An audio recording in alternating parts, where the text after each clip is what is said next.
Boa tarde, senhoras e senhores. Sejam bem-vindos ao sexto Fórum de Debate do Cluster Tecnológico Naval do Rio de Janeiro, com o tema Eficiência Energética, Desafios para o Setor Marítimo.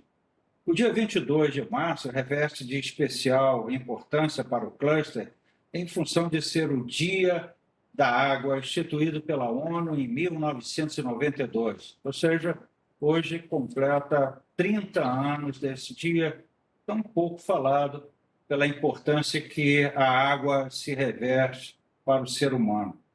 Este webinar está sendo gravado, portanto, mantenha os seus microfones desligados e para qualquer pergunta, utilizem o chat. O Cluster Series tem o propósito de debater importantes temas com os representantes de empresa, academia e governo, o modelo triplo hélice, que é um dos pilares do cluster. Dito isso, eu agradeço a todos que se inscreveram, especialmente aos participantes, o comandante Raimundo Medeiros, que é chefe da Unidade de Negócios de Eficiência Energética da Ingepron, ao senhor Maurício Queiroz, que é o presidente da startup Tradawat, o senhor Daniel Lamassa, que é o subsecretário de Óleo e Gás da Secretaria de Estado do Governo do Rio de Janeiro de Desenvolvimento Econômico, Energia e Relações Internacionais. E o professor Tauan, do PPGEM, da Escola de Guerra Naval, que mediará o debate. Ressalto que tanto a Ingepron quanto a startup Tradewise fazem parte do cluster tecnológico naval, o que nos enche de orgulho com suas participações. Além do representante do governo do Estado, onde o cluster participa na Comissão Estadual para o Desenvolvimento da Economia do Mar, CDMAR. Acredito que seja o único Estado que tenha uma comissão nesse nível em seu governo do Estado. Antes de darmos início ao nosso webinar, ressalto que os participantes estão livres para manifestar suas opiniões, o que muito enriquece esse tipo de debate. No entanto, não representam necessariamente o ponto de vista do Cluster Tecnológico Naval do Rio de Janeiro. Tenhamos todos um excelente debate. Professor Tauan, o senhor está com a palavra. Muito obrigado, Almirante da Silva. Boa tarde a todos que nos ouvem. Primeiramente, eu queria agradecer pelo convite. É uma honra estar aqui participando de um outro evento dessa natureza, dessa magnitude e numa data tão importante, né?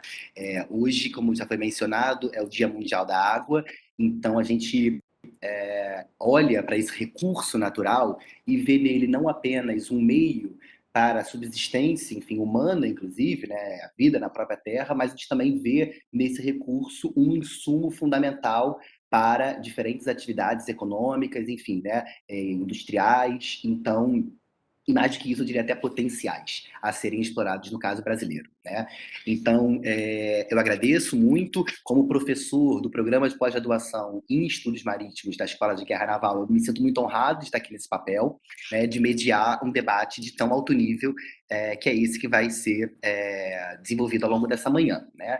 Então, como já foi mencionado pelo Almirante, eu vou passar inicialmente a palavra ao senhor Raimundo Medeiros, que é chefe da unidade de negócios de eficiência energética da Ingepron, seguido, né, do senhor Maurício Queiroz, presidente da startup Tidal Watt, e, por fim, do senhor Daniel Lamassa, que é o secretário de Óleo e Gás da Secretaria do Estado de Desenvolvimento Econômico e Emprego e Relações Internacionais do Rio de Janeiro, né?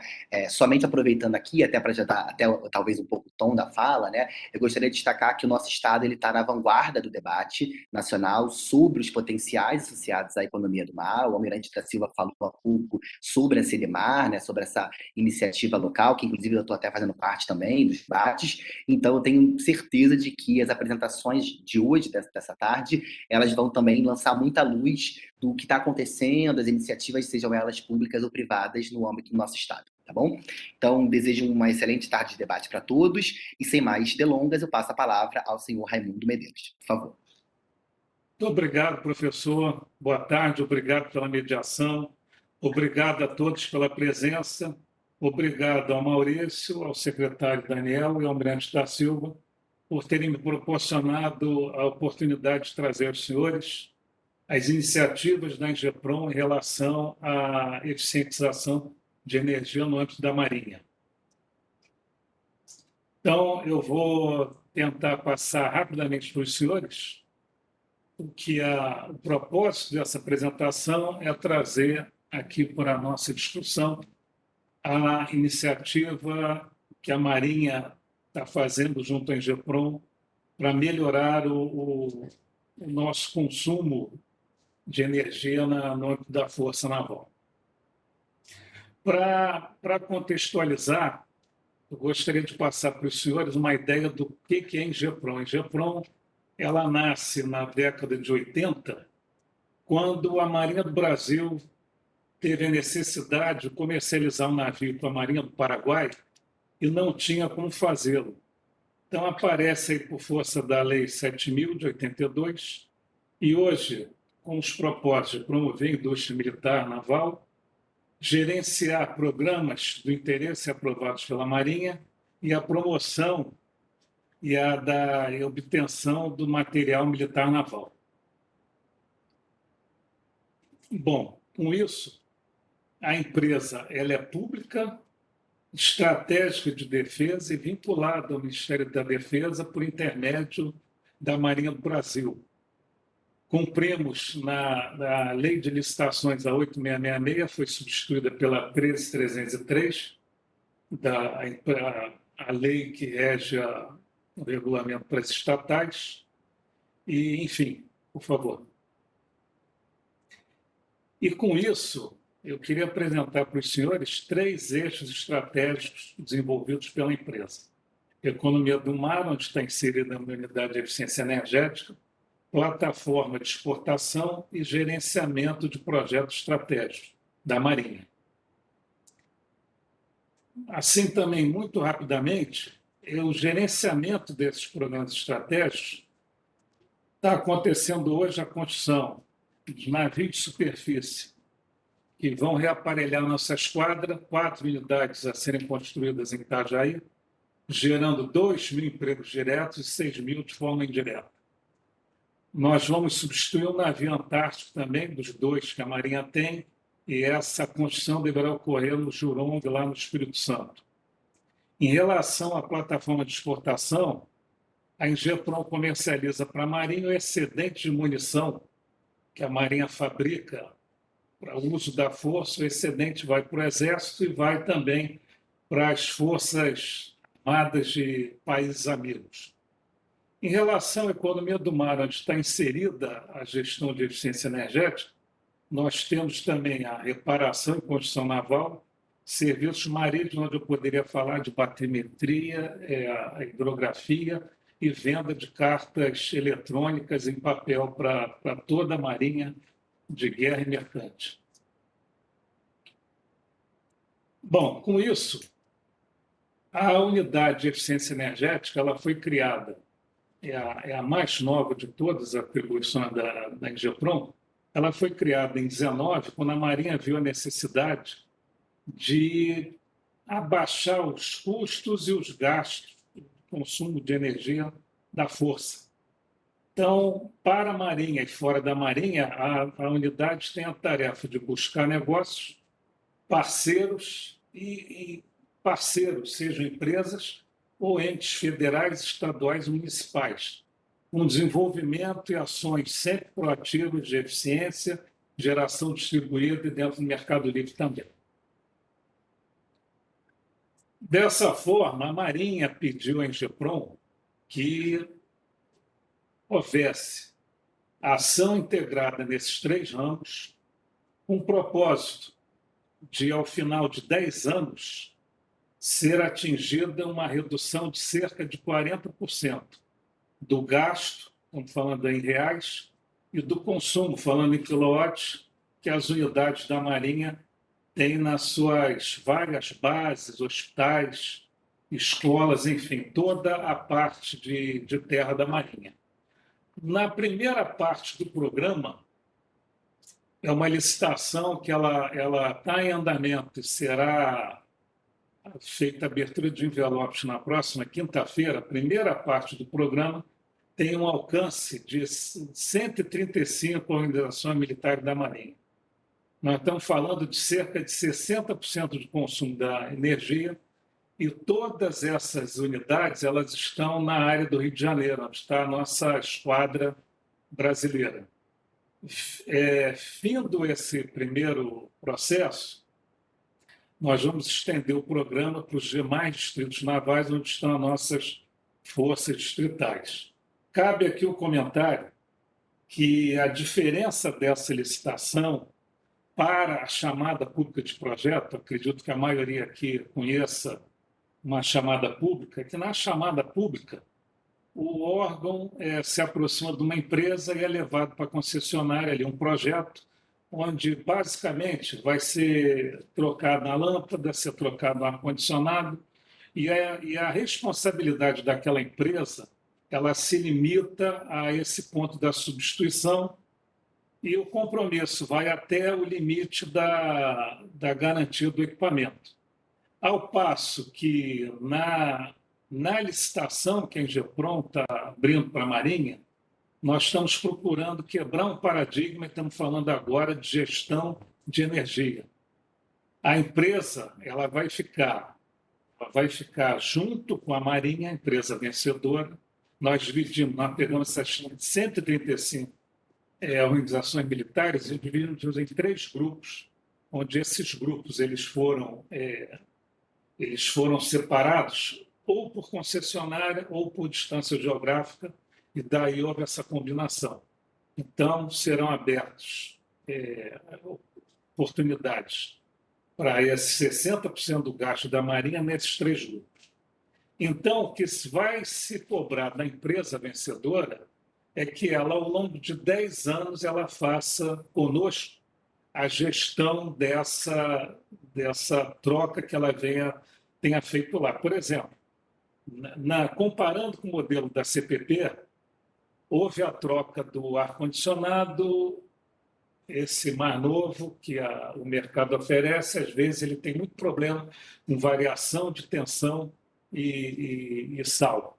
É tudo que acontece nas unidades de Marinha.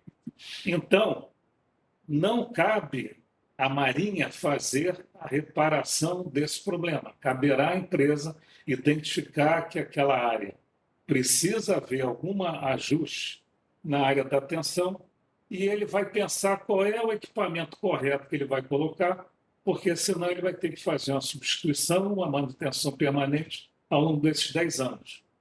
Então, só para terminar de falar dessa questão da licitação, é uma licitação diferente, onde está sendo pedida a redução de pelo menos 40% do gasto que nós temos com energia. Então, vão ser examinadas as mais diversas opções. Quer dizer, tem sido observado que vai se pensar em alguma coisa na área de fotovoltaica, certamente. Poderá haver alguma coisa na área do gás, como também na área do lixo, uma reciclagem do lixo dessas unidades. Vou voltar, por favor. Então, eu aqui, com isso, eu basicamente falei o que é a licitação da Marinha. Eu pretendo, daqui para frente, só para concluir a minha fala, colocar que, além disso, a Engeprom está pensando um pouco além dessa solicitação da Marinha, queria ser, a um dado momento, levar a Marinha a uma autogestão energética. E, para isso, está sendo apresentado aqui nessa figura um exemplo, uma área de Marinha, que fica aqui no Rio de Janeiro, e até aproveitando a presença do secretário aqui de óleo e gás, comentar que, na minha opinião, é um terreno interessantíssimo para se ali projetar uma usina a gás. É próximo de rede de transmissão, tem água ali daquele rio por resfriamento, enfim, e próximo também de uma rede de transmissão. Mas estamos estudando não só esse terreno, como todos os outros próprios nacionais confiados na Marinha, nas mais diversas modalidades de energia, né? Pode ser a eólica, pode ser a gás, Pode ser o aproveitamento do lixo, como pode ser também a eólica. Por favor. Temos um outro desafio, né? Nós fomos convidados aqui hoje para falar de desafios. Eu estou tentando colocar os desafios da minha unidade. E nós estamos vendo aqui a Ilha Rasa, uma ilha importantíssima para a navegação de quem se aproxima do Rio de Janeiro. Ali, os senhores estão vendo o farol da Ilha Rasa. E essa ilha, junto com mais 19 ilhas, a Marinha tem um problema logístico muito grande em relação a levar o óleo, manter os motores que mantêm essa ilha funcionando. Não só os equipamentos, como também nós temos algumas dessas ilhas habitadas por militares e famílias navais, tomando conta do equipamento da área. Então, nós estamos estudando, procurando parceiros, para levar alguma coisa para essas ilhas num combinado, por exemplo, a fotovoltaica com baterias, que deixariam os motores somente para uma emergência. Alguma dessas ilhas, por exemplo, além da logística marítima, nós precisamos do apoio de aeronaves para desembarcar o combustível para mantê-las operando. Então, esse é um desafio paralelo ao Programa Energia Naval, onde nós estamos buscando uma solução para essas ilhas oceânicas e que ficam mais próximas da costa. Nós fomos procurados também por uma empresa. Esse é um cenário ainda bem incipiente, mas é eu digo incipiente porque a empresa está com estudo adiantado, avançado, mas ainda faltam algumas etapas para chegar a uma solução definitiva do aproveitamento de um passivo ambiental em óleo sintético de boa qualidade, biogás, mais uma vez aparecendo aí o gás para gerar a energia a partir do passivo ambiental e a produção também de coque. Quer dizer, uma solução como essa para áreas isoladas do país, solução para as Forças Armadas e para a sociedade civil. Alguma coisa muito interessante que também faz parte lá da nossa intenção de colocar adiante. Enfim, eu tentei aqui rapidamente passar aos senhores uma ideia do que é o Programa Energia Naval, o que nós estamos fazendo e, se Deus quiser, na próxima quinta-feira teremos aí uma solução e colocar para os senhores as possibilidades que a Engeprom coloca para o mercado e para os parceiros no nível municipal, estadual e federal, para que consigamos juntos fazer alguma coisa maior, melhor, em prol do meio ambiente, em prol da produção de energia, enfim, em prol do planeta. Então, eu agradeço mais uma vez ao professor e aos senhores que estão nos acompanhando, e ao Almirante da Silva, ao secretário. Enfim, estou pronto para o período de debate. Muito obrigado, Raimundo Medeiros, excelente. E tomei algumas notas aqui, né? E é muito interessante a gente perceber o que já existe em curso, né? O programa Energia Naval, todo o processo de licitação, né? Enfim, acho que isso é uma coisa muito interessante para a sociedade, de maneira geral, já identificar como que já há esforços em curso no sentido de lidar com o tema da eficiência energética, que é uma pauta muito importante global hoje, né? Quando a gente fala de transição energética, a eficiência é um tópico que aparece sem sombra de dúvidas. Eu vou passar então a palavra em seguida ao senhor Maurício Queiroz, presidente da startup Tidal Watch, por favor. E igual, né? Tem um mesmo período para fala, todo mundo aqui tomando suas notas, e ao final a gente abre para as perguntas e para o debate. Muito obrigado, e Maurício, está com você. Muito obrigado. Então, primeiro, boa tarde a todos, né? É uma honra para mim participar de um debate tão importante como esse, com pessoas tão importantes, né? Empresas importantíssimas, e a audiência que também tem. E eu vou aqui compartilhar minha tela, se eu conseguir aqui experimentar aqui um programa que eu não usei ainda.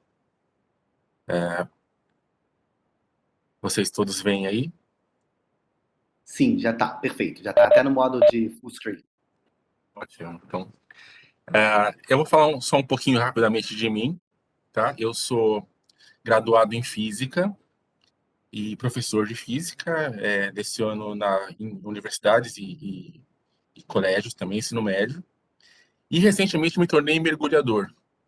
Então, essa união entre o mergulho scuba, que é o que eu pratico, com a física, né, me trouxe até aqui hoje, né? E também é a razão de existir a nossa startup, a Tidal Watts, né, que tem tudo a ver com o tema, né, do Dia Mundial da Água, o oceano, né? E também fiquei muito feliz de ouvir o comandante Medeiros sobre a explanação sobre as alternativas de geração de energia.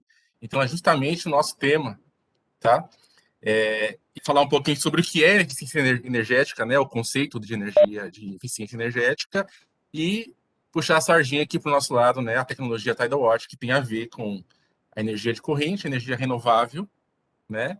E eficiência energética, tá? Então, só para explicar então rapidamente o que é a energia renovável dos oceanos, falar um pouquinho sobre efeito maré. Todo mundo já percebeu, né? Ou sabe que durante o dia o nível do oceano oscila, né? Para cima e para baixo, então sobe de nível e desce de nível. Essa movimentação da diferença de nível dos oceanos cria em todo o planeta uma corrente, né? Então, obviamente, quando está uma maré baixa, né? Durante o enchimento dessa maré, essa água que vai aumentar o nível do oceano precisa vir de algum lugar. Então, vem de algum outro lugar do planeta e isso cria, né? Vem através de correntes de maré, tá? Então, acontece esse efeito que funciona dessa forma. Um alinhamento da Terra e da Lua e também ao Sol, né? Existe uma região de maré alta nesse alinhamento, então do lado da Lua e do lado oposto, e uma região de maré baixa, né, nos outros lados, né? No lado que seria ortogonal a essa direção do alinhamento entre os corpos celestes. Então, como a Terra gira completamente uma vez por dia, durante 24 horas, a gente tem 2 vezes o evento de maré cheia e 2 vezes o evento de maré baixa, né, o que gera correntes. Então, como a Terra nunca para de girar, essas correntes existem o tempo inteiro, né? Durante todo o dia, essas correntes estão ativas em todo o planeta. Além das correntes de maré, tem as correntes oceânicas, né, que tem a diferença é que elas são devidas a simplesmente a rotação do planeta e elas têm uma direção e um sentido único. Então, são várias direções, aliás, só que o sentido é único. Diferente da de maré, que devido a essa oscilação, maré cheia e maré baixa, o sentido uma hora é para um lado e outra hora para o lado oposto. Tá? Então, são correntes quentes e correntes frias, né? E elas têm uma grande velocidade, né? São também correntes que existem durante todo o tempo, 24 horas por dia. Então, para a gente entender um pouquinho sobre o potencial energético dessas correntes, eu vou falar um pouquinho, vou fazer uma conta bem rápida, tá? Tentar voltar aqui a minha versão professor de física, mas uma conta de física muito, muito fácil aqui.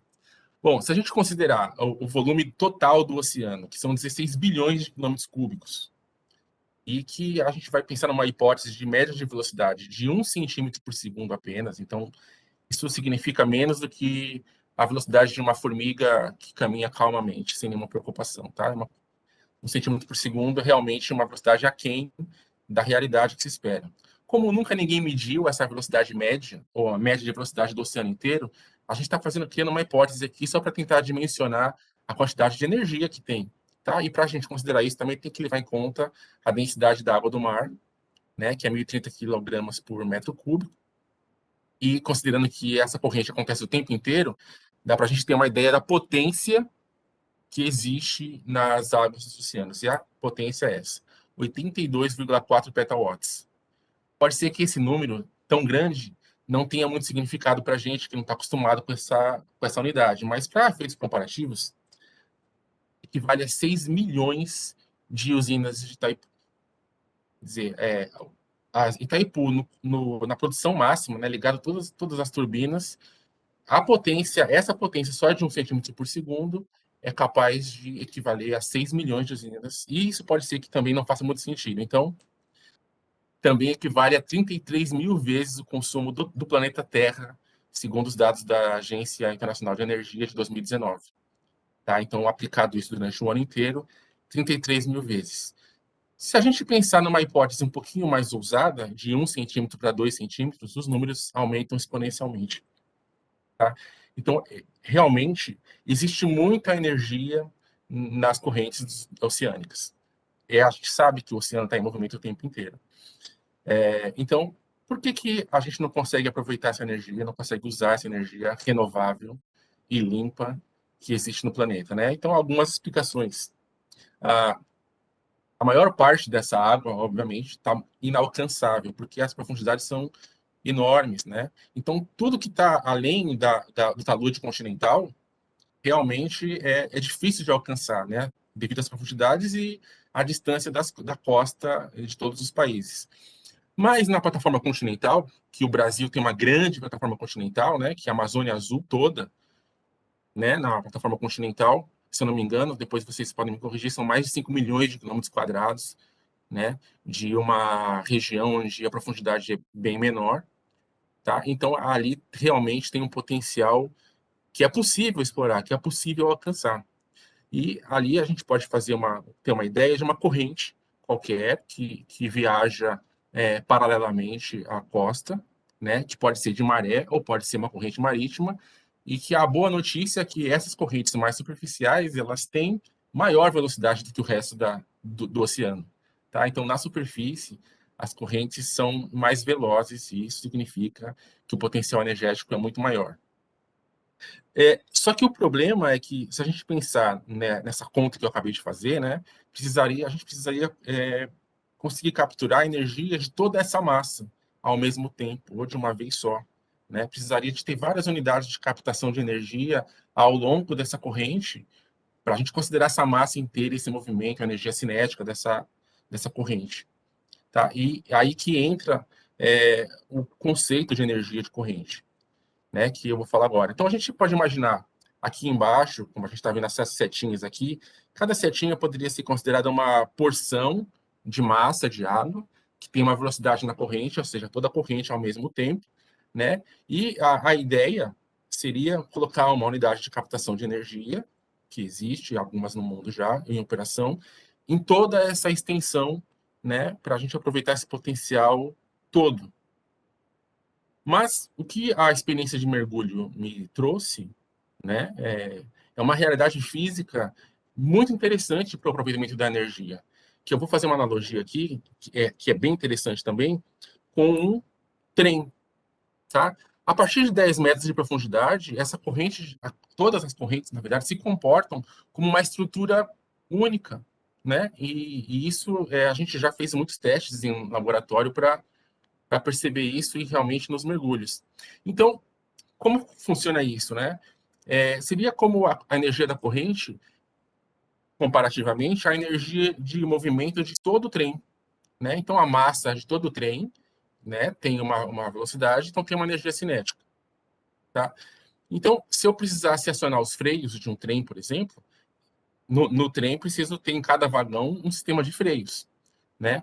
Mas se por acaso todos falharem menos de um vagão, ou seja, um vagão só tem o freio e os outros não, esse vagão vai ser responsável pela frenagem do trem todo, né? Porque como é uma estrutura única, a energia consumida para o sistema de freios seria toda em um único vagão.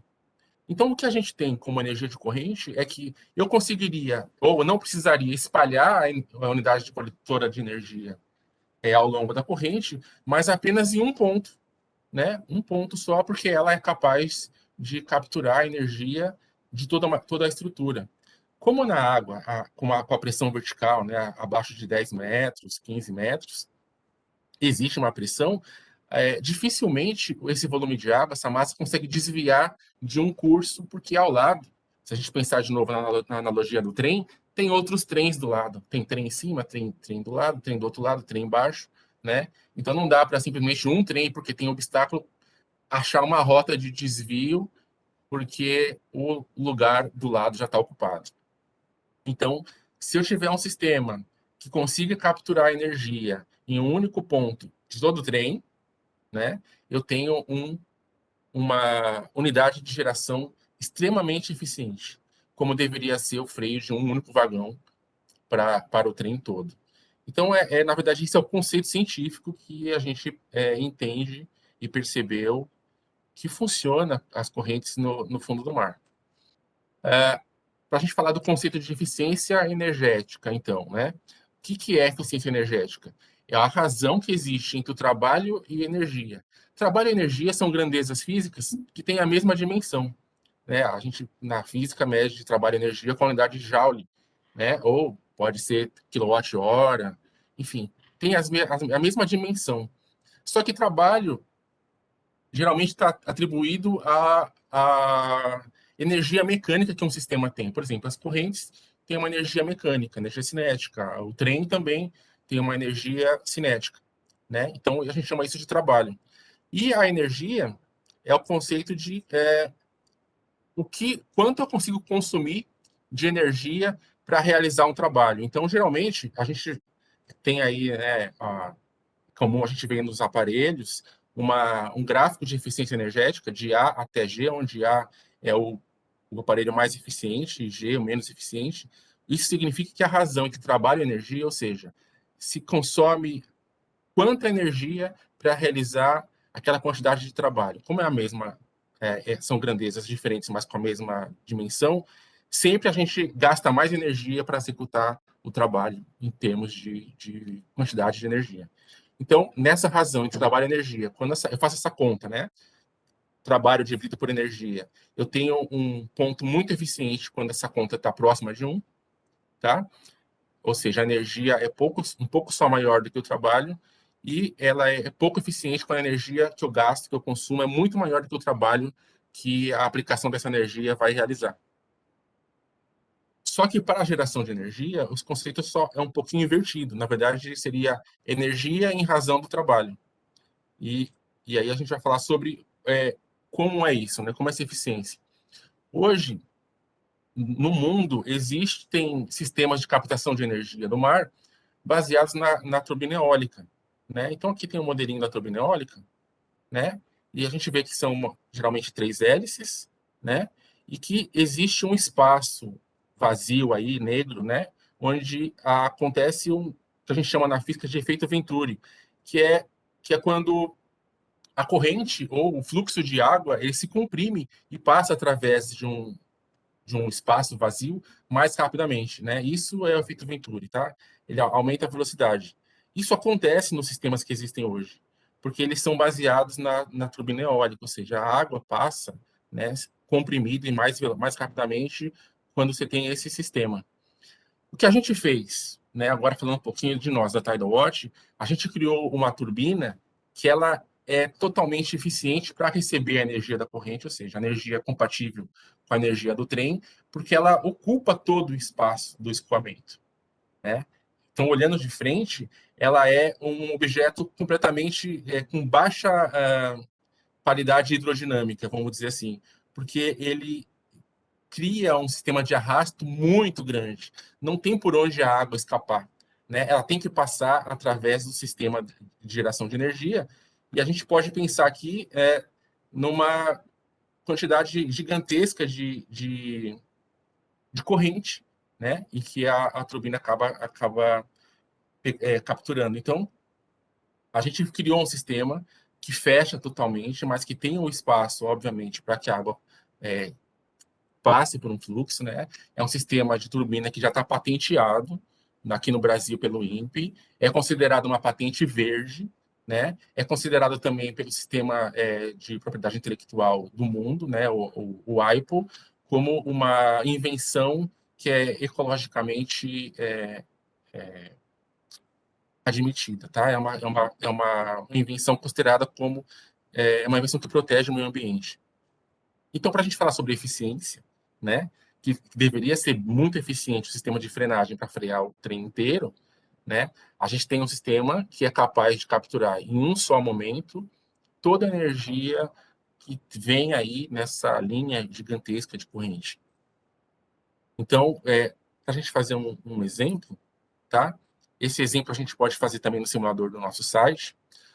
um modelo de turbina igual a este, de 3 metros de diâmetro, com uma corrente de 1,8 nós, que dá pouco mais que 3 km por hora, uma corrente lenta e razoável, comum, né, no nosso litoral do Brasil, por exemplo, a uma profundidade de 15 metros. Tá?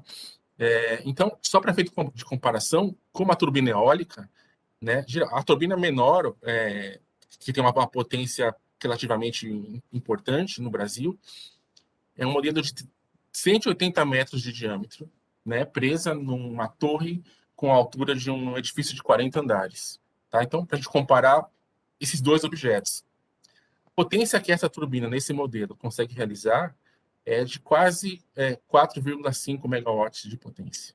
Tá? Isso equivale ao consumo de energia de 16 mil casas. A diferença que a gente tem do modelo eólico é o fator de capacidade. O que significa isso? Quanto tempo do dia que a usina, né, ou a unidade de geração de energia consegue funcionar. Então, a gente sabe que na média mundial, o fator de capacidade de uma turbina eólica é de 30%, ou seja, durante o ano inteiro, só 30% do tempo aquela turbina consegue produzir energia na sua capacidade máxima. Tá? Ou se juntar a capacidade máxima com capacidade média, enfim, você tem só 30%.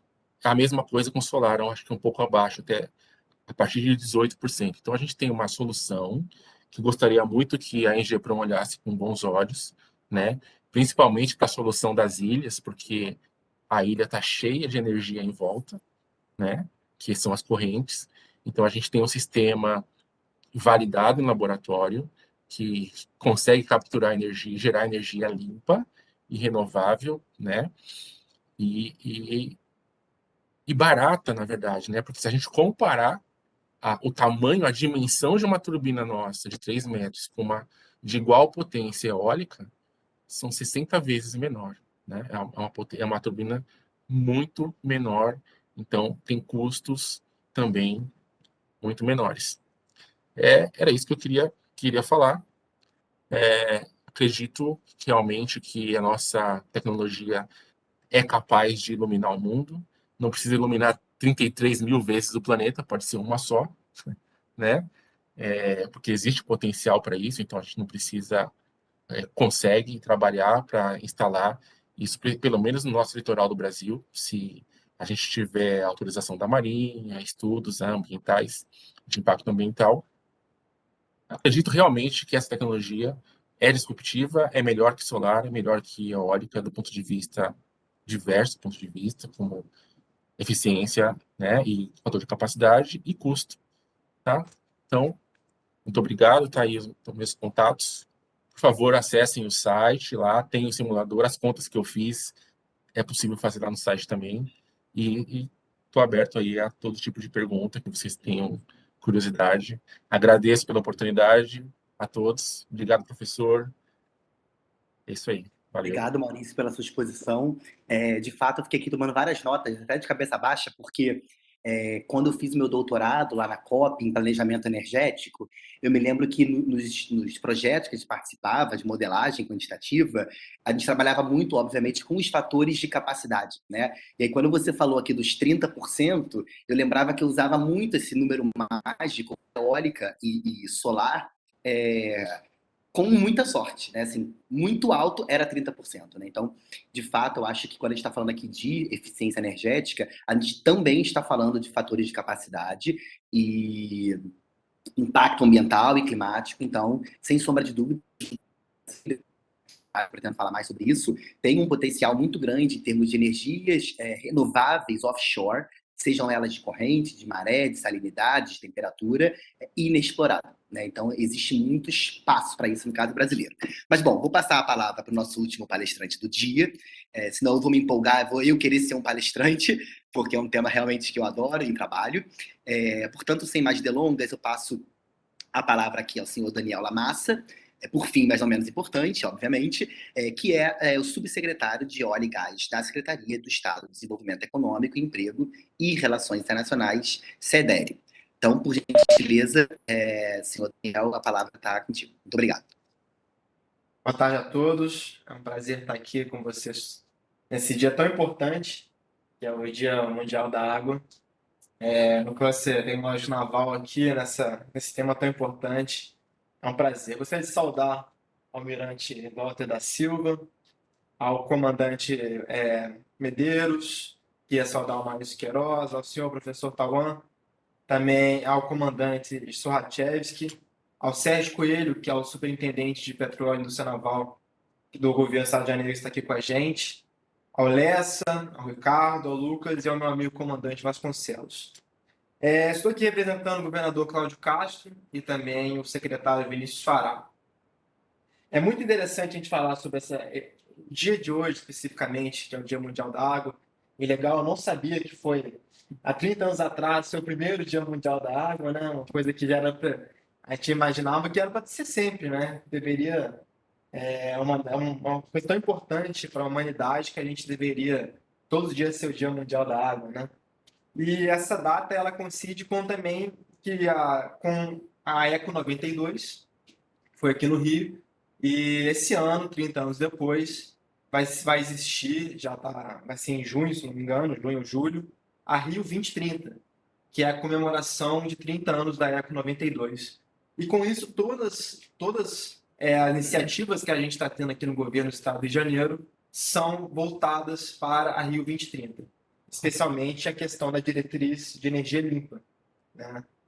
O Rio de Janeiro ele é o hub do petróleo, mais de 80% de todo o petróleo produzido no país é produzido aqui no estado do Rio de Janeiro. Nós estamos num momento, a gente fala, um alinhamento perfeito dos astros, que é um momento que o nosso governo, através do governador Cláudio Castro, está conversando muito bem com o judiciário, está conversando muito bem com o legislativo, seja na LERJ. Então, nós estamos indo passar algumas leis muito importantes para o setor de petróleo. Uma delas que passou, que a gente conseguiu vetar, na verdade, no final de dezembro, era uma tarifa de fiscalização nas indústrias de petróleo. Então, só para mostrar que, falando rapidamente, é só porque o Estado do Rio de Janeiro está realmente focado e a gente sabe todo o potencial que o Rio de Janeiro tem na questão energética.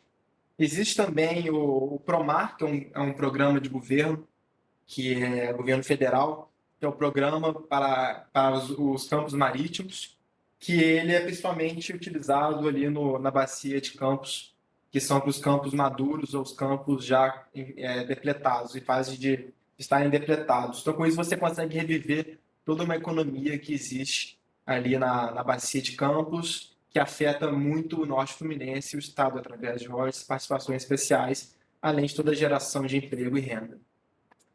Nós também, o Rio de Janeiro é o estado que é o hub do gás, mais de 60% toda a produção de gás natural é aqui no estado.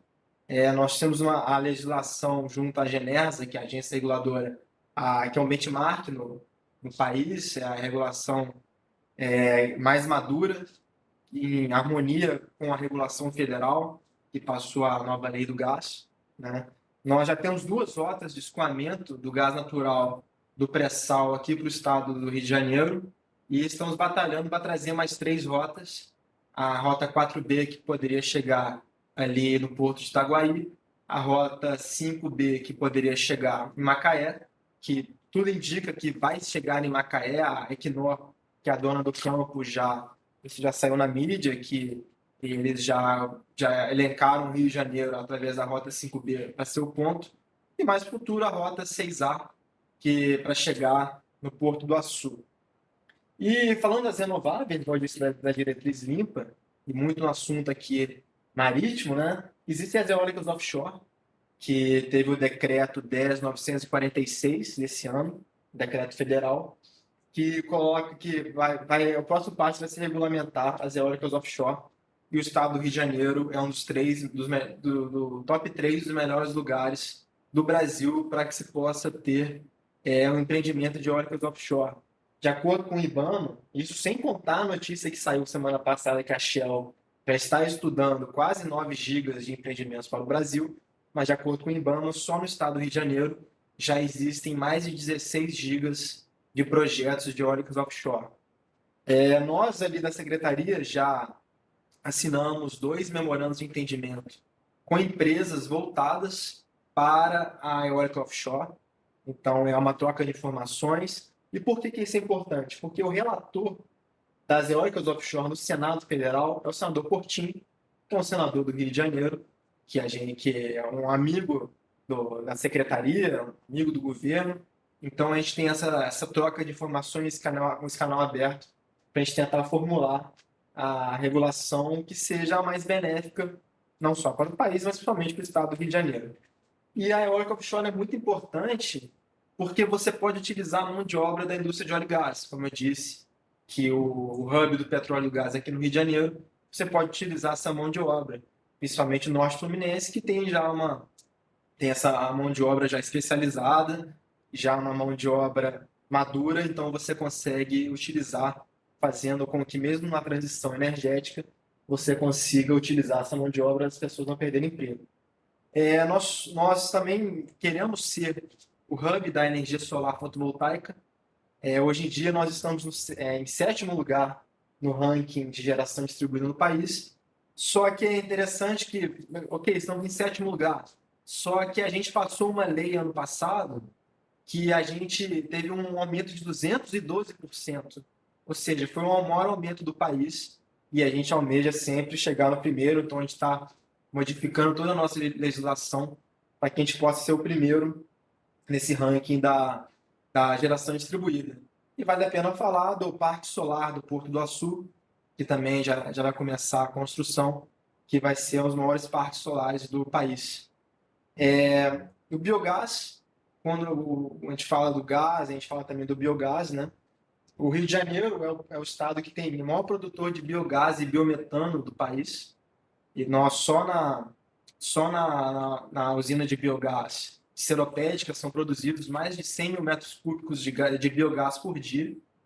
E isso está alinhado a uma regulação que nós temos, uma regulação estadual, que a concessionária de gás canalizado ela é obrigada a comprar até 10% de todo o seu gás de forma de biometano. E também existe a questão que foi regulamentado semana passada, o ICMS, que a gente equalizou o ICMS do biometano ao ICMS do diesel, que hoje em dia é 12%, antes era 20% biometano, 12% diesel, agora a gente equalizou mais uma forma de incentivar. Além do estado do Rio de Janeiro ter 60% de toda a frota de gás natural veicular do país. Então faz todo sentido você utilizar uma forma mais renovável, o biometano, para a GNV. O hidrogênio verde, que é a energia da transição, a gente também vê todo o potencial do estado do Rio de Janeiro ser o hub do hidrogênio verde no país. Nós participamos ativamente no Plano Nacional do Hidrogênio. Existem 3 lugares que a gente vê com... Na verdade, são 4 lugares porque um é uma região, mas existem, então, vamos falar 4 lugares que a gente vê que são totalmente propícios para ter o hidrogênio verde no estado do Rio de Janeiro, que é o Porto do Açu, a região de Maricá e Itaboraí, e também a região do Porto de Itaguaí. O Porto do Açu, por que é interessante? Porque você está na frente onde poderia ser as eólicas offshore, existe já esse parque solar que eu falei, além de toda a infraestrutura, que eu vou falar um pouquinho mais para frente. O Porto de Itaguaí também, você tem toda uma infraestrutura que você poderia ter, porque é uma usina de geração de energia através do hidrogênio verde, é uma usina grande, você tem toda a infraestrutura.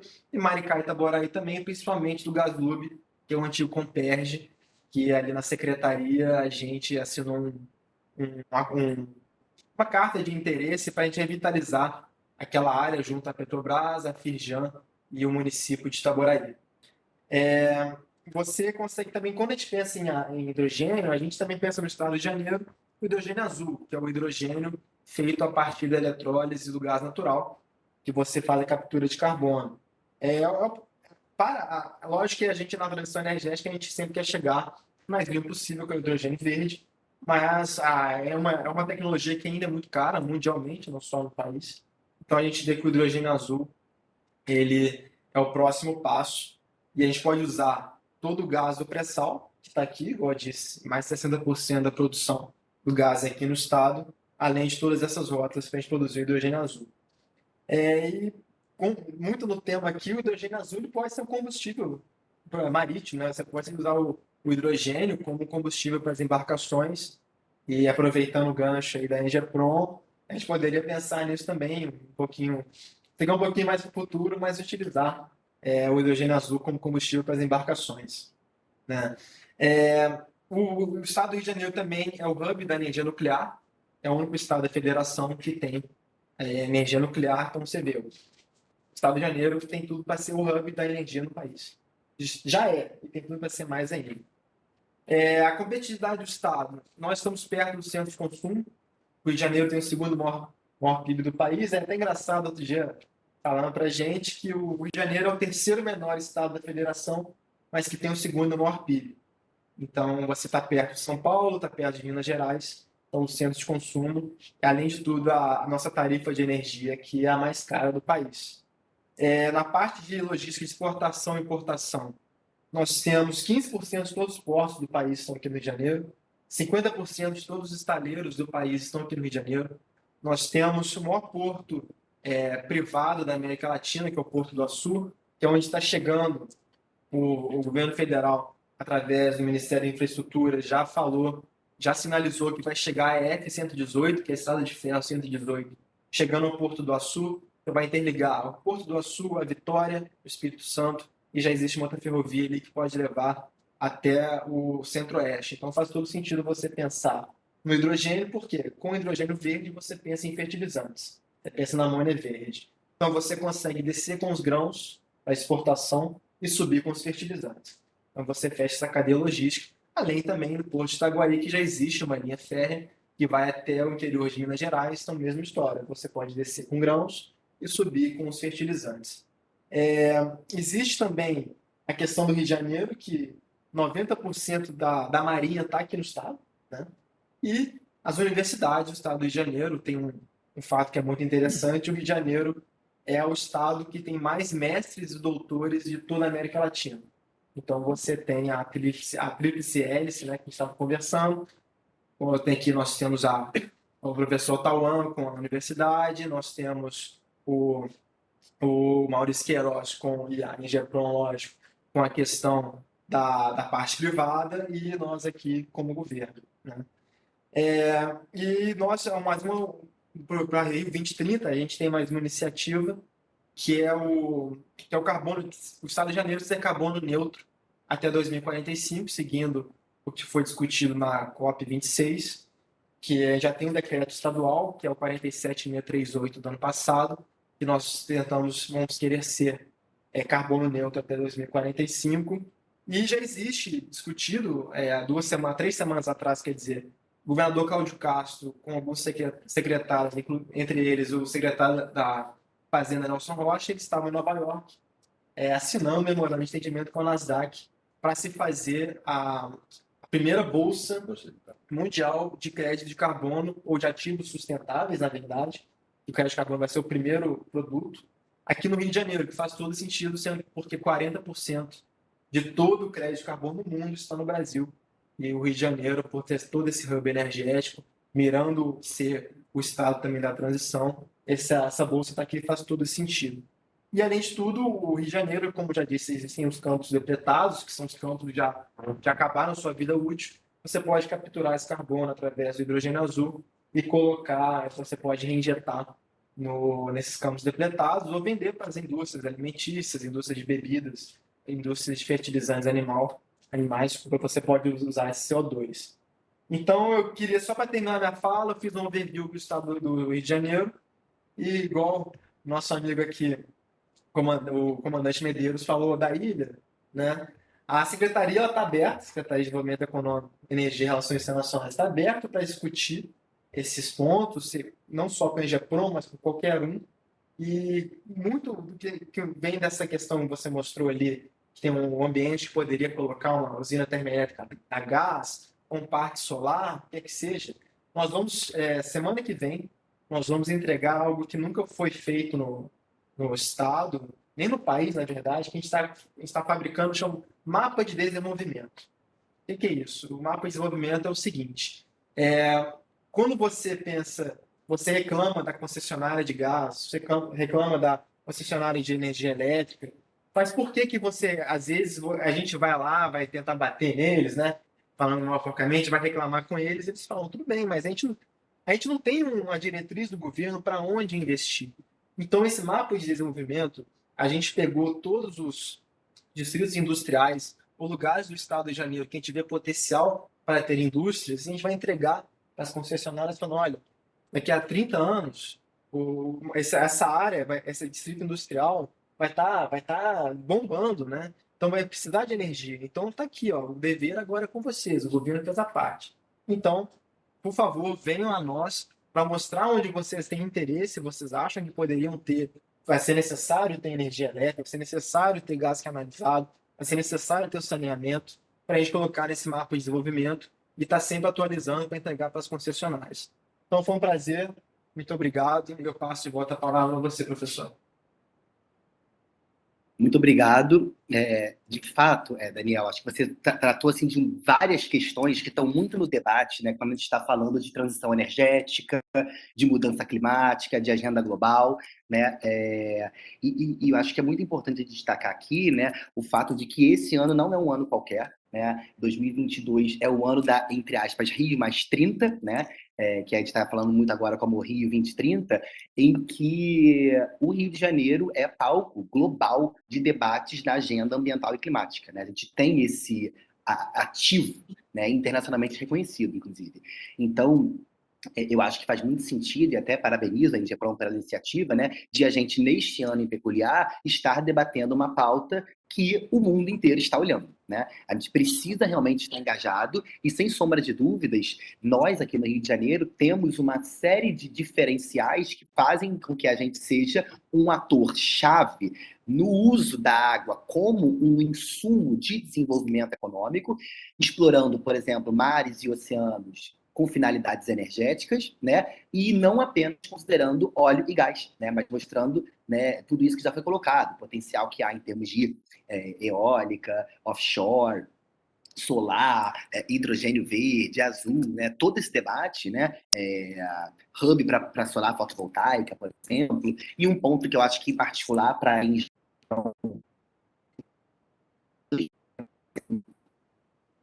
do uso desse tipo de energéticos com finalidades como combustível para embarcações. A gente não pode esquecer, né, o debate internacional no âmbito da Organização Marítima Internacional, a IMO, né, que tem uma norma, IMO 2020, que coloca que as embarcações, né, os transportes marítimos internacional no mundo inteiro marítimo devem zerar as emissões de gases de efeito estufa no seu transporte. Então, utilizar esse tipo de debate mais amplo, como a eficiência energética, já endereçando alternativas, né, e usos, facilita essa relação, inclusive do ponto de vista do mercado, né, de aceitar, de ter uma demanda já previamente estabelecida, uma imposição ou acordos internacionais que estão colocados. Tá? Bom, a gente está aqui para as 3 em ponto, agradeço a pontualidade dos nossos speakers, né? E agora eu peço, por gentileza, que a gente avance para uma segunda etapa, né? Que vai ser justamente a parte de debate. Né? Eu falei aqui um pouco só, de repente aproveito uma pergunta ou outra acerca de enfim, alguma questão que porventura apareça, mas no momento eu abro ao público que, por gentileza, se tiver alguma questão, acho que é essa dinâmica, não é isso, Almirante da Silva? Que liga o microfone, eu peço, por gentileza, que se identifique, obviamente, e para a gente também seguir aqui no nosso rito, né, de respeito ao horário, até para que todos possam eventualmente ter a oportunidade, eu peço que as perguntas sejam bastante diretas, objetivas, para que a gente consiga ter um momento aqui de debate nesses 30 minutos finais, tá certo? Agradeço, não sei se o Almirante quer falar alguma questão antes de eu passar para o público, senão acredito que está aberto para perguntas e debate. Alguém, pessoal? Senão eu, a pessoa que vos fala, tem perguntas e debates para propor. Vamos lá, acho que alguém levantou a mão aqui, não foi isso? Professor Tauan, eu queria perguntar ao professor Maurício se ele tem um comparativo, como é que fica a manutenção das turbinas comparada com a eólica, com geradores eólicos. Como é que seria isso em termos de manutenção? Obrigado. Vai lá, por favor. Bem, sim, a gente tem um comparativo, né? embora não seja muito divulgado o sistema de manutenção das eólicas, mas a gente tem o desenvolvimento do nosso tipo de manutenção, né, que através de uma balsa a gente deve tirar a turbina para fazer uma manutenção a cada 5 anos, né? Uma das vantagens da nossa tecnologia, também em relação às velocidades das correntes, é que a turbina tem um enorme torque e uma baixa velocidade de rotação, né? Então, isso mantém a saúde dos equipamentos mecânicos, né, por muito mais tempo, né? E então a nossa previsão de manutenção ela é bem longa, em espaços bem distantes uns dos outros. Acaba sendo barato. A gente tem uma expectativa de custo anual para uma unidade de geração de 5 mega de R$ 192 mil. Então, eu não sei que número que vocês têm para manutenção eólica, mas a gente tem certeza que é um custo muito inferior, né, ao que tem na eólica e também a solar, que também tem uma manutenção bastante importante. O que eu posso falar mais de comparação entre essas tecnologias? A execução da instalação é mais barata também, né? E o custo dos insumos e dos equipamentos acaba sendo mais barato. A nossa preocupação maior porque o mar é um meio bastante abrasivo, né? Então a gente tem estudos de materiais para proteção contra esse ataque, né, do mar, da corrosão, que acho que é o que vai ter mais custo para a gente de manutenção. Mas mesmo assim existem tecnologias aí no mundo, inclusive naval, né, ativas que a gente pode usar para proteger as nossas turbinas desse ambiente mais corrosivo que é o oceano. Então, não sei se eu respondi a sua pergunta, comandante Medeiros, mas a gente tem uma previsão para cada 5 mega de potência, um custo de R$ 192 mil por ano. Perfeito, É muito bem obrigado. interessante. Professor, posso também aproveitar o gancho Claro, e fazer uma pergunta por ao favor, também por Maurício favor. Queiroz? É que quando a gente pensa que as eólicas offshore, ainda mais aqui no Brasil, que é algo completamente incipiente, o custo do megawatt-hora é muito alto. Por isso que uma das coisas que a gente está batalhando é que tenha, no começo, tenha leilões específicos para as eólicas offshore, porque tem uma forma de você induzir é, a, a eólica offshore no país, né? Então, qual que é o custo de megawatt-hora megawatt das turbinas que ficam abaixo do nível do mar? Você tem um. Ótima pergunta, obrigado. Temos.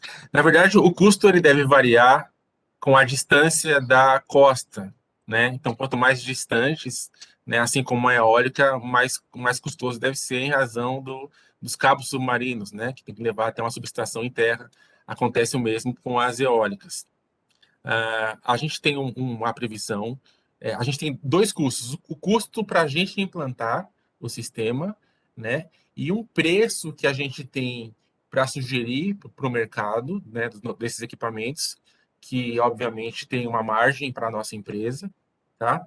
Então, a gente prevê para o preço um payback de investimentos em relação à venda da energia elétrica para o preço de geração, que é menor do que a tarifa de energia que a gente tem, para 3 anos de payback. Então, todo investimento feito nessas usinas, eles devem ser compensados ou devem voltar como retorno de investimento pelo tempo de 3 anos. E isso garante para a gente uma margem também muito interessante, né? Uma vez que a gente também pensa em ampliar o nosso modelo de negócio para além da venda dos equipamentos de instalação, né? A gente também pretende fornecer o produto final, que é a energia elétrica, né? Então a gente ficaria com o custo único, sem margem no caso, né? De venda, para a gente ter usinas próprias para vender energia. Então, falando em custo, o que a gente está sugerindo hoje de preço por megawatt é de R$ 4 milhões instalados e funcionando para operar. Cada megawatt-hora a R$ 4 milhões. A diferença, mesmo que a gente pensar que a eólica onshore tem uma média de 6, 5 milhões de reais por megawatt, onshore, eu acho que a offshore é mais de 50% maior do que a onshore, né? A gente trabalha com outro número importante, que é o que o professor Tawan bem lembrou, que é o fator de capacidade. Então, o fator de capacidade de uma turbina que gera energia no mar, se for numa corrente marítima, que é aquele gráfico que eu mostrei, que tem as correntes quentes e frias, né? Correntes mais constantes que tem um só sentido, o fator de capacidade é 100%. Né? Então, a gente tem uma produção contínua, regular de energia 24 horas por dia, o ano inteiro, em todas as estações. Então, a gente não depende de estações de chuva, não depende de fatores climáticos, né, que interferem no vento, interferem no sol. Né? Então, a gente tem uma solução segura do ponto de vista energético e que, graças às dimensões, né, dessas turbinas, o custo acaba sendo bem menor, inclusive em relação às turbinas eólicas onshore. É isso. Parece muito Obrigado. interessante, né? Obrigado. Obrigado, Imagina. Maurício. Acho que as duas perguntas, elas destacam muito, né, o fato de que, diante desse contexto atual, que a gente está pensando sobre eficiência energética, né, a gente está falando, em última instância, de alternativas. É por isso que a gente está aqui com as perguntas muito no sentido de isso comparado àquilo, né, porque realmente, no contexto atual, dada a diversidade de alternativas que há, é muito importante de ter esses grandes números em mente para poder comparar custos, preço, investimento, retorno, payback, por aí vai, né? Acho que lá na Índia, para alguém ter alguma questão, à vontade. Opa. Bom, eu estava aqui fora da tela, prazer a todos, quero parabenizar aí pelo evento. Meu nome é Sérgio Coelho, eu sou superintendente de Petróleo e Indústria Naval da Secretaria aqui com o Daniel. A pergunta vai para o Maurício. Bom, eu estava vendo a apresentação, a gente vai imaginando muitas maneiras aí de otimizar, né, aproveitar essas inovações. Então, uma das coisas que eu imaginei, porque já existe as usinas híbridas, solar e eólica. Nós estamos falando agora em implantar eólicas offshore. De repente, dá para compartilhar a infraestrutura de escoamento dessa energia. Você vai baratear. E uma outra coisa, aí a minha pergunta, Maurício, qual é a potência que vocês estão imaginando fazer das turbinas e se isso encaixaria na legislação de geração distribuída. Porque você pode fazer uma geração centralizada, aí nós estamos falando de leilões, né, para o ambiente regulado, ou a GD, que tem uma aplicação mais fácil, mais rápida, então se encaixaria também nesse segmento. Então, por favor, queria saber se você já tem uma ideia da potência de cada turbina dessa. Obrigado. Obrigado. Ótima pergunta. Sim, a gente tem no nosso projeto, a dimensão da turbina vai ser de acordo com a demanda, né, de energia e também a disponibilidade de geradores elétricos, né? Então, a gente tem que trabalhar com fornecedores de geradores elétricos que sejam aí compatíveis com a geração distribuída. Se eu não me engano, pela legislação é de 5 megawatts, né, o limite de potência. Então, existem geradores de 5 megawatts, né, e é o número que a gente tem em mente para a potência. Mas a gente pode ter várias turbinas de potências menores, né, com custos menores. Então, a gente já fez um estudo de quanto maior a potência da turbina, menor é o custo. Né? Então, por exemplo, uma turbina de 5 megawatts custa menos do que 5 turbinas de 1 megawatt. Né? Então, a gente tem a WEG, por exemplo, que é uma das fornecedoras de geradores, né? Que é uma empresa brasileira, e a gente está conversando com a WEG também para o fornecimento de geradores de 5 mega, também de geradores de 2 mega, né? E tem outras fornecedores no mundo inteiro que a gente também está estudando importação da Alemanha e também da China, né? Então, a gente está conversando com essas empresas para selecionar e testar geradores elétricos que sejam compatíveis, né, com esse tipo de tecnologia. Né? Eles ficam submersos, né, os geradores, então todo equipamento é submerso, é protegido, né, hermeticamente contra infiltração, né, de água, por exemplo. Essas cápsulas onde eles ficam, esses geradores, são pressurizados com nitrogênio. O objetivo de ser o gás nitrogênio é evitar oxidação dos sistemas mecânicos internos, inclusive do gerador, né, ter um ambiente seguro. E basicamente isso. A gente tem uma previsão de unidade de geradores de 5 megawatts. Não sei se respondi a sua pergunta. Helena, desculpa o seu nome. Sérgio, respondeu sim, Maurício. Perfeito, obrigado. Ok. Obrigado eu. Ótima pergunta. Maurício, eu Tô tenho uma feliz. pergunta. Opa, Eu sei que claro, você já comentou que numa ilha se aplicaria muito bem essa turbina. Agora, por exemplo, aquela ilha rasa é pequena, uma necessidade muito pequena, seria muita turbina para pouca necessidade. Você está pensando em customizar essas turbinas para a necessidade que você precisa, ou seja, uma turbina bem menor que atenda mais do que suficiente a Ilha Rasa, ou um Falorete, ou uma dessas outras ilhas que a Marinha encomendou em GEPROM para obter uma solução. Olha, eu fiquei muito feliz de ver essa possibilidade de geração de energia na Ilha Rasa e em outras ilhas, né? Porque realmente esse trabalho, essas turbinas são totalmente customizadas, né? Então, você pode ter até uma dimensão de turbina padrão, só que um gerador é mais customizado para a demanda energética do local, né? Então, eu não sei qual é a demanda energética da ilha, mas se pode até pensar em ampliar, uma vez que você vai ter energia de graça, né? Então, por que eu vou ter geração de 2 megawatts? Eu posso ter 3, 4 megawatts, eu vou ter um custo muito baixo para a energia, né? Para a geração de energia. Então, é uma maneira sustentável realmente, porque, por exemplo, isso já evitaria de você ter que transportar óleo e diesel, né, para a geração de energia com geradores a diesel lá na ilha. Então, você teria uma opção sustentável e ecologicamente correta, né, totalmente de acordo com o que o planeta precisa hoje. Então, é possível, sim, dimensionar e é bastante adequado isso, né, e realmente você tem um custo menor, você tem uma demanda menor também, um custo menor de instalação, né? Então, imagina que, eu não sei se com 1,5 mil casas a ilha tem, não chega a ter isso com certeza, mas uma turbina de 1 megawatt apenas já atenderia a demanda da ilha com folga, né? Com um custo total de 4 milhões de reais.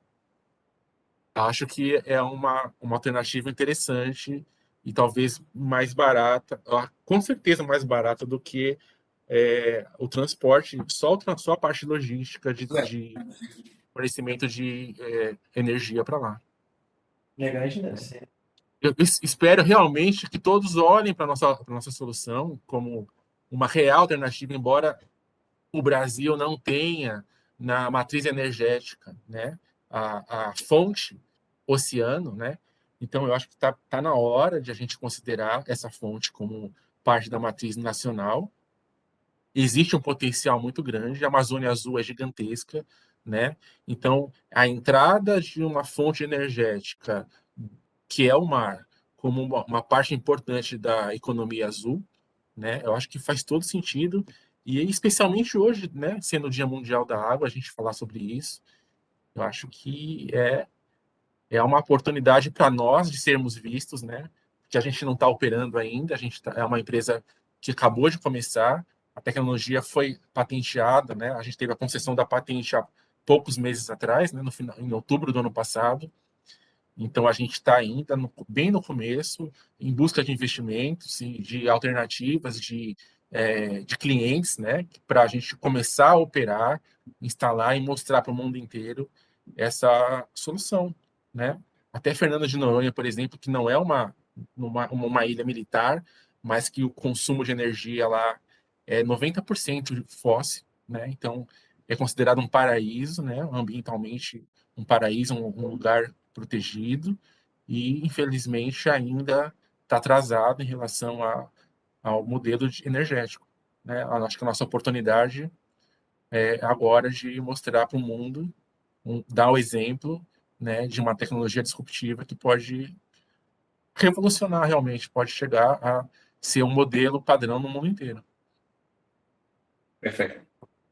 Obrigado, Maurício. Só aproveitando aqui seu comentário, né, acho que é importante destacar, quando você acabou de falar, né, eu cheguei a mencionar na época lá do doutorado, no planejamento energético, né, que a gente usava modelagem e tinha que trabalhar com fatores de capacidade, eram muito baixos, né?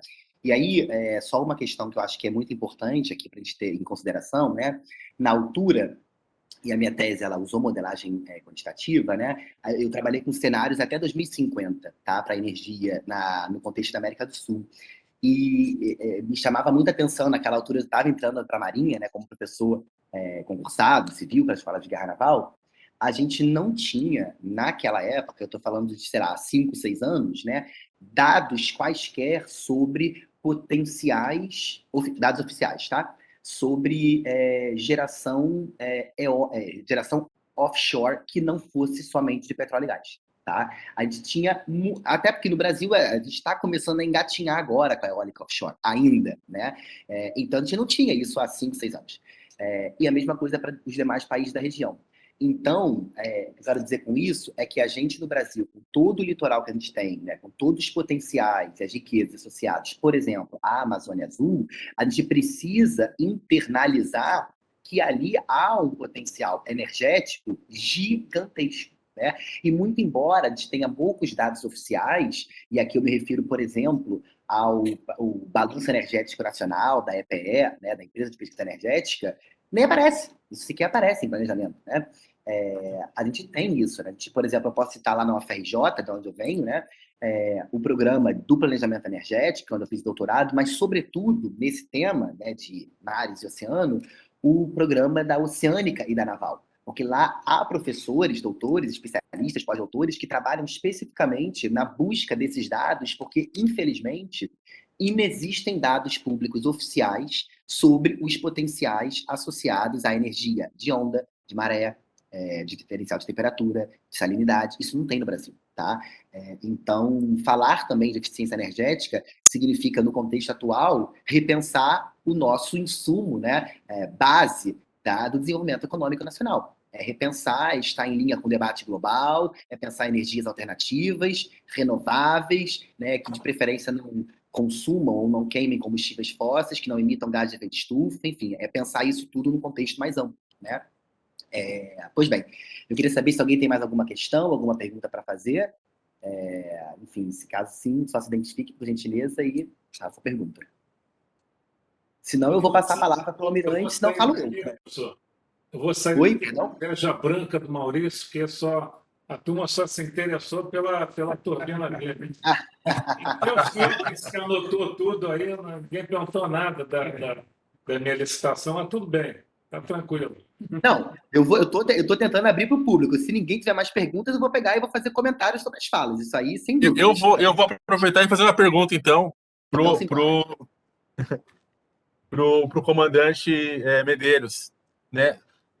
Comandante Medeiros, tendo em vista realmente que a Engeprom e a diretoria que você está à frente, que é de eficiência energética, né, tem projetos para geração de energia renovável, né, solar e eólica,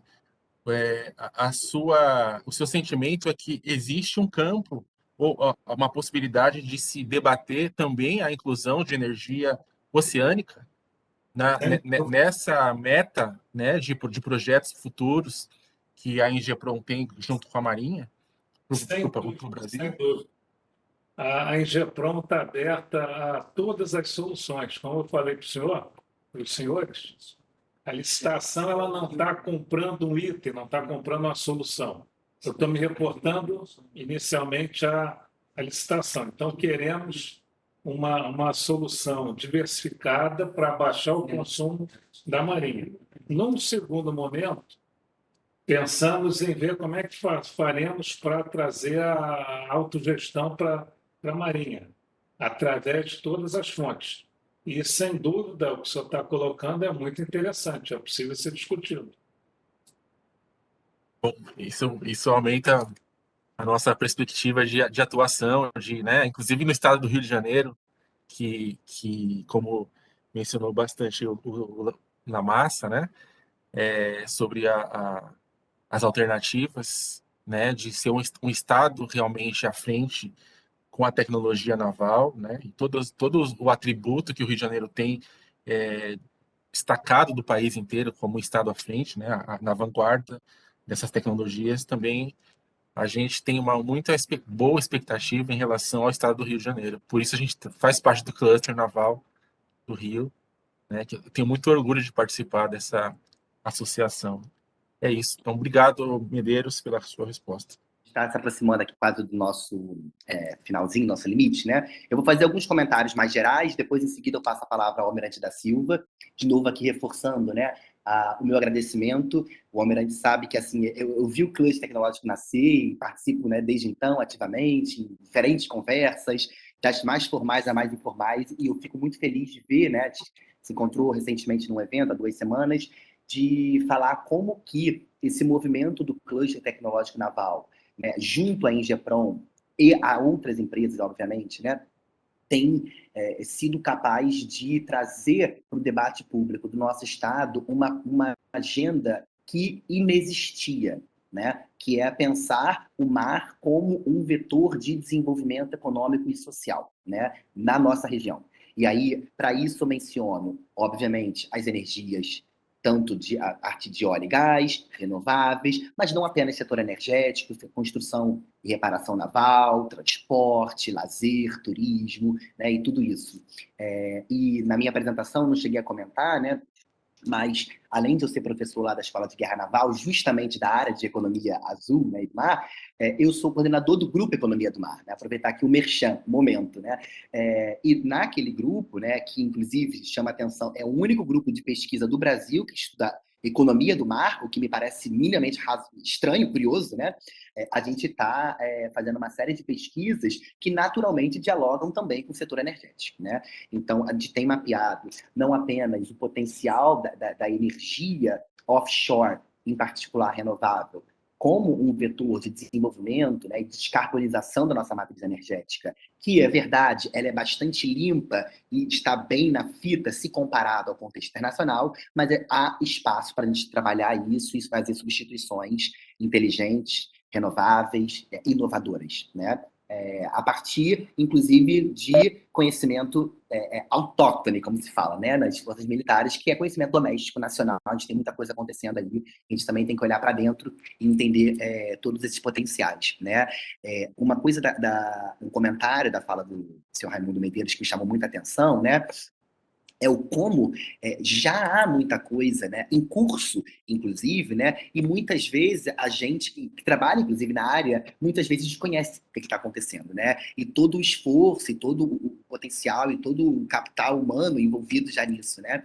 Então, por exemplo, esse programa da energia naval e todas as minúcias das licitações em curso, né, e da chamada, né, em prol de tecnologias e respostas, em detrimento de um produto fechado, né, mostram como que, por exemplo, a Marinha do Brasil ela está aberta, né, e inserida nesse debate internacional. Ou seja, a gente está aqui, não está falando se é eólica, offshore, ou se é fotovoltaica, solar fotovoltaica, ou qualquer que seja, né, CSP. A gente está falando de respostas, sejam elas, né, a partir de ondas, de marés, de eólica, de solar, enfim, né, desde que elas sejam alinhadas a esse discurso e, obviamente, por ser uma licitação que ela tenha competitividade em termos de custos e preço ao consumidor, né?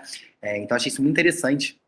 Vou até pesquisar mais sobre isso, porque me chama a atenção que até agora, lá no nosso programa de pós-graduação, não tenha tido nenhum aluno estudando exatamente isso, né? Porque a gente tem lá linhas de pesquisa que trabalham com essa temática, eu já orientei trabalhos em energias renováveis, oceânicas, né?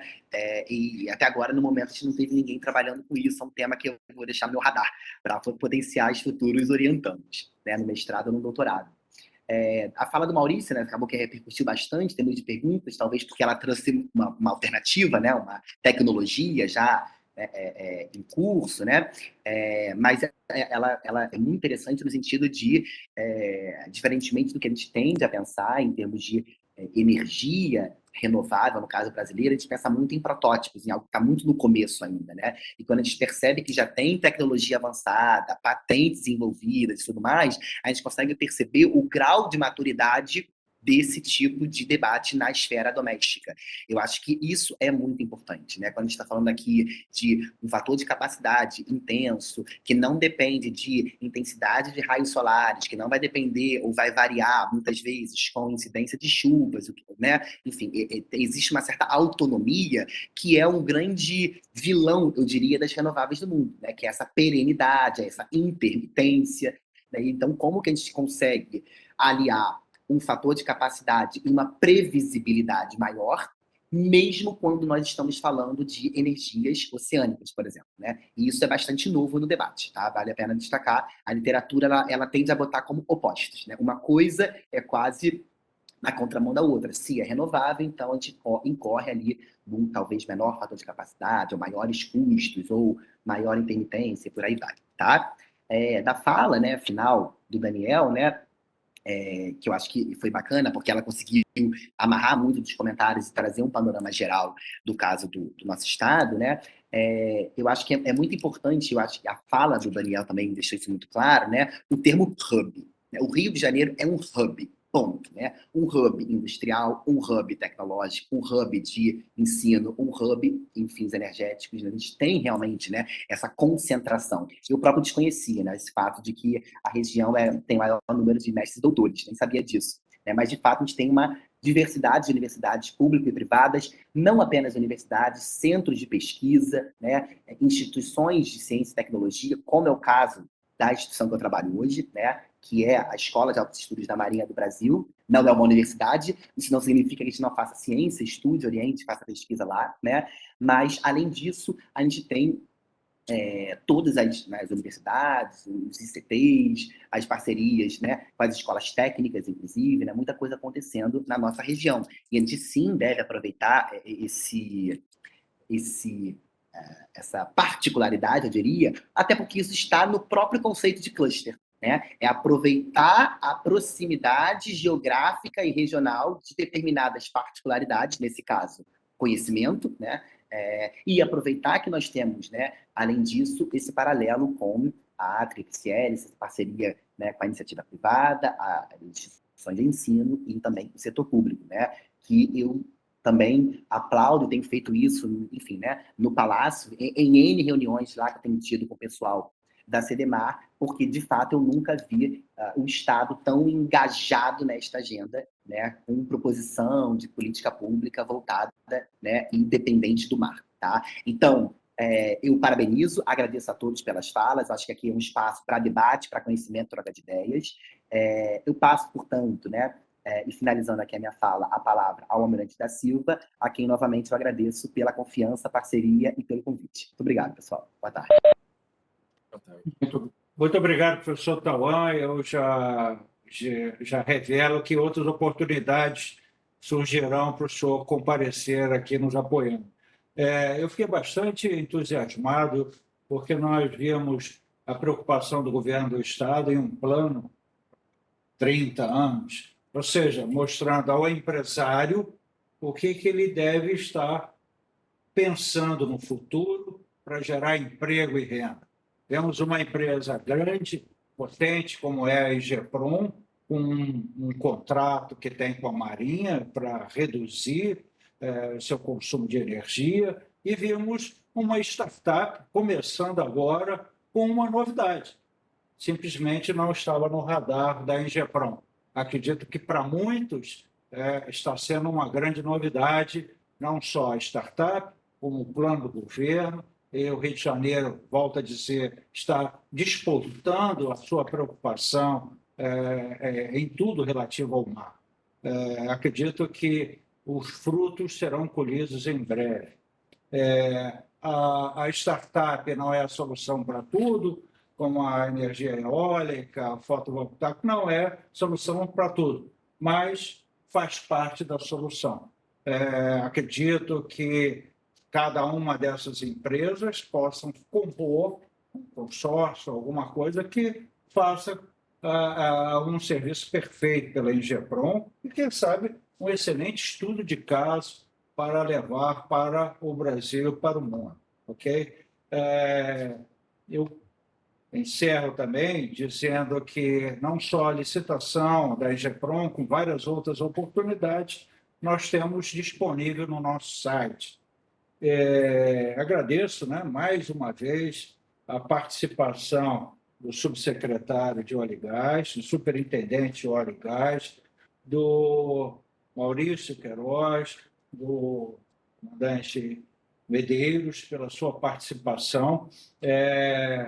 Acrescento que este webinar está sendo gravado e rapidamente será colocado disponível no nosso site e no nosso canal de YouTube. Assim, agradecendo mais uma vez a participação de todos, eu declaro encerrado esse nosso webinar. Muito obrigado a todos.